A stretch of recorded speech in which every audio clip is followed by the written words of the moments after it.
All right, I haven't found any videos online on this. The Sig 177 pellet CO2. If you come across the problem where you are shooting it and everything's just fine, and all of a sudden it just stops firing, and you got CO2 and you don't seem to see any other problems, here's what I found. It happened a couple times on mine, and here's how I solved it. So once you get everything disassembled here and you get all the screws out, you can go ahead and open up your case here.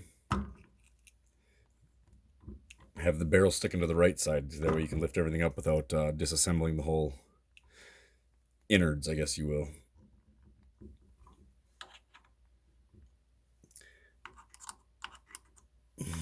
I'm just trying to get something in here to pry it up. There we go.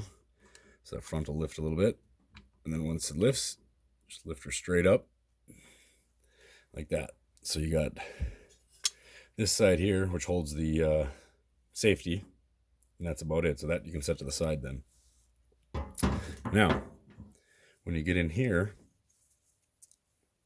and I'm not gonna lie, I'm not a huge gun advocate per se. I don't know a lot about them, so my terminology is probably not going to be the best. But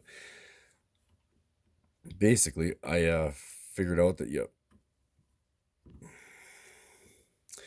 push this spring in here. You're just lift this piece off, right? So we're gonna just pull that back out, pull it out of the way.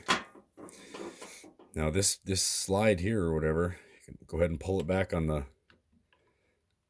track past the lock, lift that out. Inside here now, this piece here, inside here, if you can see that right there, that piece right there, that piece will come out. I don't know how it slips out, but that little tiny piece there, that little black piece you see inside there, will pop out of there. And it's laying inside the gun here, and you just have to grab it and put it back in. Well, it kept popping off of me. So what I honestly did is took just a drop of glue, super glue, whatever you want, it's just some glue. And I put it in there, and then I dropped that pin back in there, pushed it back in, and boom, has not come out since. And I've probably shot 600 rounds through it now. So that solved that.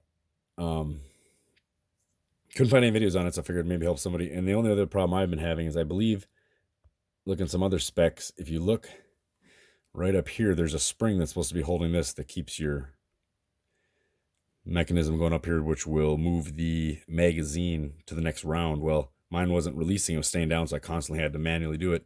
So I added right here, you can see I added a spring. So when I pull the trigger, you see this? This spring is pushing back on this, which is pushing back on this, which is in turn pushing that back up every time so that it feeds the chamber properly. So I added a spring here. There's supposed to be something here. I don't know where it fell out of mine. I'm not sure. So I added something here. It's working great too. The reason I'm taking it apart right now is this whole valve assembly is leaking. I cannot find O-rings anywhere for it. I guess I've not called Sig themselves, but I can't seem to find anything on their website. I can't find any aftermarket. I can't seem to find any seals for it. I went and bought some metric seals, put them in, and it held a couple times, obviously, but it's leaking again now. So I'm either going to try and solder all this up, solder it solid, right? Permanent. I don't know if that's a bad idea or good idea. That's my next thought. I'm going to solder all these permanent so it can't leak. Or I am going to take some automatic transmission fluid with like a needle, or some stop leak, whatever, inject a little bit in here so that when the gas gets compressed again, it'll hopefully seal the rest a little bit. Because I'm not leaking a lot, but it's bleeding out over, let's say, a 2.5 day period, 3 day period. So I'm wasting CO2.